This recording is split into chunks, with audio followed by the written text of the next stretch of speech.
Chapter 3. Jill turned towards the door of the dim and silent Star's locker room, her arms full with two bulging duffel bags. She set them down and quickly pulled her hair back, tucking it into a well-worn black beret. It was really too hot, but it was her lucky hat.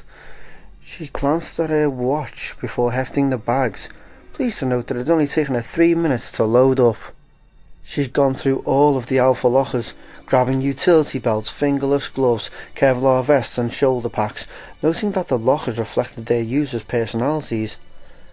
Barry's had been covered with snapshots of his family and a pin-up from a gun magazine, a rare .45 Luger shining against red velvet. Chris had pictures of his Air Force buddies up, and the shelves were a boyish mess, crumpled t-shirts, loose papers, even a glow-in-the-dark yo-yo with a broken string. Brad Vickers had a stack of self-help books, and Joseph a Three Stooges calendar. Only Wesker's had been devoid of personal effects. Somehow, it didn't surprise her. The captain struck her as too tightly wound to place much value in sentiment. Her own locker held a number of used paperback true crime novels, a toothbrush, floss, breath mints and 3 hats. On the door was a small mirror and an old, frayed photo of her and her father, taken when she was a child and they'd gone to the beach one summer. As she'd quickly thrown the Alpha gear together, she decided that she'd redecorate when she had free time. Anyone looking through her locker would think she was some kind of dental freak. Jill crouched a bit and fumbled at the latch to the door, bouncing the awkward bags on one raised knee. She just grasped it when someone coughed loudly behind her. Startled, Jill dropped the bags and spun, looking for the cougher as her mind reflexively assessed the situation. The door had been locked. The small room held 3 banks of lockers and had been quiet and dark when she'd come in. There was another door at the back of the room, but no one had come through since she'd entered, which means that someone was already here when I came in the shadows behind the last bank. A carp grabbing a nap? Unlikely. The department's lunchroom had a couple of bunks in the back, a lot more comfortable than a narrow bench over cold concrete. Then maybe it's someone enjoying a little leisure time with a magazine, her brain snarled. Does it matter? You're on the clock here. Get moving. Right. Jill scooped up the bags and turned to leave. Miss Valentine, isn't it? A shadow separated itself from the back of the room and stepped forward. A tall man with a low musical voice, early 40s, a thin frame, dark hair and deep-set eyes. He was actually wearing a trench coat, and an expensive one at that. Jill readied herself to move quickly if the need arose. She didn't recognise him. That's right, she said wearily. The man stepped towards her, a smile flickering across his face. I have something for you, he said softly. Jill narrowed her eyes and shifted automatically into a defensive position, balancing her weight on the ball's fair feet. Hold it, asshole. I don't know who the hell you think you are, what you think I want, but you're in a police station. She trailed off as he shook his head, grinning broadly, his dark eyes twinkling with mirth. You mistake my intentions. Miss Valentine, excuse my manners. Please. My name is Trent, and I'm a friend to the stars. Jill studied his posture and position and eased her own stance slightly, watching his eyes for even a flicker of movement. She didn't feel threatened by him exactly. But how did he know my name? What do you want? Trent grinned wider. Straight to the point. But of course, you're on a rather tight schedule. He slowly reached into a pocket of his coat and pulled out what looked like a cell phone. Though it's not what I want that's important. It's what I think you should have. Jill glanced quickly at the item he held, frowning. That? Yes, I've assembled a few documents that you should find interesting. Compelling, in fact. As he spoke, he held out the device. She reached for it carefully, realising as she did that it was a mini-disc reader, a very complicated and costly microcomputer. Trent was well financed, whoever he was. Jill tucked the reader into a hip bag, suddenly more than a little curious. Who do you work for? He shook his head. That's not important, not at this juncture. Although I will say there are a lot of very important people watching Raccoon City right now. Oh, are these people friends of stars too, Mr. Trent? Trent laughed, a soft deep chuckle. So many questions, so little time. Read the files, and if I were you, I wouldn't mention this conversation to anyone. It could have rather serious consequences. He walked toward the door in the back of the room, turning back to it as he reached for the knob. Trent's lined, weathered features suddenly lost all trace of humour, his gaze serious and intense. "One more thing, Miss Valentine, and this is critical. Make no mistake, not everyone can be trusted, and not everyone is who they appear to be, even the people you think you know.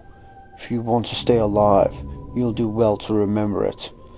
Trent opened the door, and just like that he was gone. Jill stared after him, her mind going in a million directions at once. She felt like she was in some melodramatic old spy movie, and had just met the mysterious stranger. It was laughable, and yet he just handed you several thousands of dollars worth of equipment with a straight face and told you to watch your back? You think he's kidding? She didn't know what to think, and she didn't have time to think it. The Alpha team was probably assembled, waiting and wondering where the hell she was. Jill shouldered the heavy bags and hurried out of the door. They'd gotten the weapons loaded and secured, and Wesker was getting impatient, although his eyes were hidden by dark aviator sunglasses. Chris could see it in the captain's stance and the way he kept his head cocked toward the building. The helicopter was prepped and ready, the blades whipping warm, humid air through the tight compartments. With the door open, the sound of the engine drowned out any attempt at conversation. There was nothing to do but wait. "Come on, Jill, don't slow us up here." Even as Chris thought it, Jill emerged from the building and jogged towards him with the Alpha gear, an apologetic look on her face. Wesker jumped down to help her, taking one of the stuffed bags. She climbed aboard. Wesker followed, closing the double hatches behind them. Instantly, the roar of the turbine engine was muted to a dull thrum. "Problems, Jill?" Wesker didn't sound angry, but there was an edge to his voice to suggest he wasn't all that happy either. Jill shook her head. "One of the lockers was stuck. I had a hell of a time getting the key to work."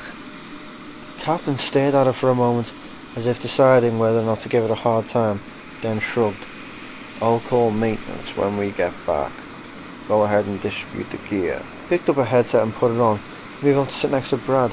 As Jill started passing out the vest, the helicopter lifted slowly, the RPD building falling away as Brad positioned them to head northwest. Chris crouched down next to Jill, after donning his vest, helping her sort through the gloves and belts as he sped over the city towards the Arklay Mountains. The busy urban streets below quickly gave way to the suburbs. Wide streets and quiet houses set amidst squares of browning grass and picket fences. An evening haze had settled over the sprawling but isolated community, fuzzing the edges of the picturesque view and giving it an unreal dreamlike quality. Minutes passed in silence as the Alphas prepared themselves and belted in, each team member preoccupied with his or her own thoughts. With any luck, the Bravo team's helicopter had suffered only a minor mechanical failure. Forrest would have set it down in one of the scraggly open fields that dotted the forest, and was probably up to his elbows in grease by now, casing at the engine as they waited for Alpha to show. Without the bird in working order, Marini wouldn't start a proposed search. The alternative, Chris Gilchrist, not once to consider any alternatives. He'd once seen the aftermath of a serious copter crash back in the Air Force. Pilot error had led to the fall of a Huey, carrying 11 men and women to a training mission. By the time the rescuers had arrived, there had been nothing but charred, smoking bones amidst the fiery debris, the sweet, sticky smell of gasoline-roasted flesh heavy in the blackened air.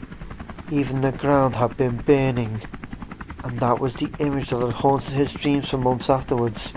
The earth on fire, the chemical flames devouring the very soil beneath his feet. There was a slight dip in their altitude as Brad adjusted the rotor pitch, jolting him out of the unpleasant memory. The ragged outskirts of Raccoon Forest slipped by below, the orange marks of the police blockade standing out against the thick, muted green of the trees. Twilight was finally setting in, the forest growing heavy with shadow. "ETA 3 minutes, Brad called back, and Chris looked around the cabin, noting the silent, grim expressions of his teammates. Joseph had tied a bandana over his head and was intently relacing his boots. Barry was gently rubbing a soft cloth over his beloved Colt Python, staring out the hatch window. He turned his head to look at Jill and was surprised to find her staring back at him thoughtfully. She was sitting on the same bench as him, and she smiled briefly, almost nervously as he caught her gaze. Abruptly, she unhooked her belt and moved to sit next to him. He caught a faint scent of her skin, a clean, soapy smell. Chris, what you've been saying about external factors in these cases? Her voice was pitched so low that he had to lean in to hear her over the throbbing of the engine. She glanced quickly around at the others, as if to make sure that no one was listening, then looked into his eyes, her own carefully guarded. I think you might be on the right track, she said softly, and I'm starting to think that it might not be such a good idea to talk about it. Chris's throat suddenly felt dry. Did something happen? Jill shook her head, her finely chiselled features giving away nothing. No, I've just been thinking that maybe you should watch what you say. Maybe not everyone listening's on the right side of this. Chris frowned, not sure what she was trying to tell him. The only people I've talked to are on the job. Her gaze didn't falter, and he realised suddenly what she was implying. Jesus, and I thought I was paranoid. Jill, I know these people, and even if I didn't, the stars have psych profiles on every member. History checks, personal references. There's no way it could happen. She sighed. Look, forget I said anything. Just watch yourself, that's all. Alright kids, look lively. We're coming up on Sector 22. They could be anywhere. At Wesker's interruption, Jill gave him a final, sharp glance and then moved to one of the windows. Chris followed, Joseph and Barry taking up the search on the other side of the cabin. Looking out the small window, he scanned the deepening dusk on automatic. Thinking about what Jill had said, I suppose he should be grateful that he wasn't the only one who suspected some kind of a cover-up. But why hadn't she said anything before? And to warn him against the stars. She knows something. She must. It was the only explanation that made any sense. He decided that after they picked up the Bravos, he talked to her again, tried to convince her that going to Wesker would be their best bet. With both of them pushing, the captain would have to listen. He stared out at the seemingly endless sea of trees as a helicopter skimmed lower, forcing his full attention to the search. The Spencer estate had to be close, though he couldn't see it in the fading light. Thoughts of Billy, an umbrella, and now Jill's strange warning circled through his exhaustion, trying to break his focus, but he refused to give in. He was still worried about the Bravos. Though as the trees swept by, becoming more and more convinced that they weren't in any real trouble. It was probably nothing worse than a crossed wire. Forrest had probably just shut it down to make repairs, and then he saw it less than a mile away, even as Jill pointed and spoke, and his concern turned to cold dread. Look, Chris! An oily plume of black smoke boiled up through the last remnants of daylight, staining the sky like a promise of death. Oh no!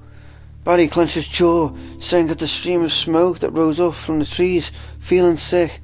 Captain, 2 o'clock sharp, Chris called, and then they were turning, heading for the dark smudge. That could only mean a crash. Wesker moved back into the cabin, still wearing his shades. He stepped to the window and spoke quietly, his voice subdued. Let's not assume the worst.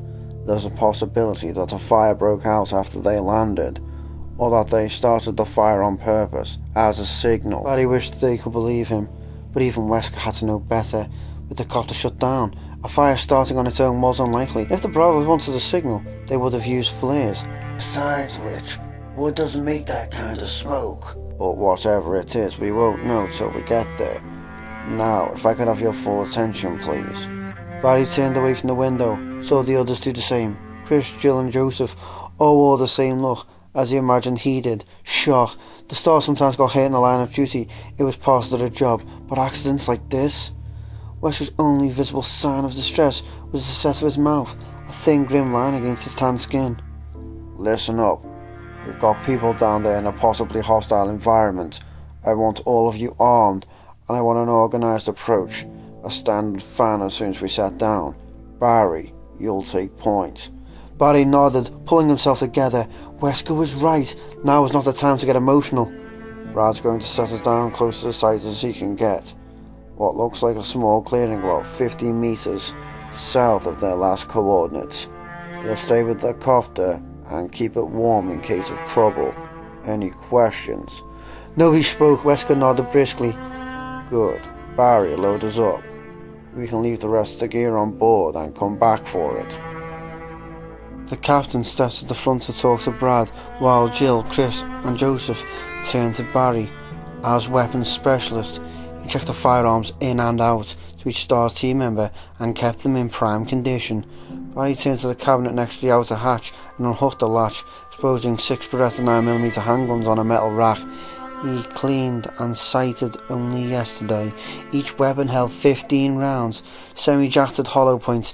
It was a good gun, though Barry preferred his Python, a lot bigger punch with the 357 rounds. He quickly distributed the weapons, passing out 3 loaded clips with each. "I hope we don't need these," Joseph said, slapping in a clip, and Barry nodded in agreement. Just because he paid his dues to the NRA didn't mean he was some trigger-happy dumbass looking to kill. He just liked guns. Wesker joined them again, and the 5 of them stood at the hatch, waiting for Brad to bring them in.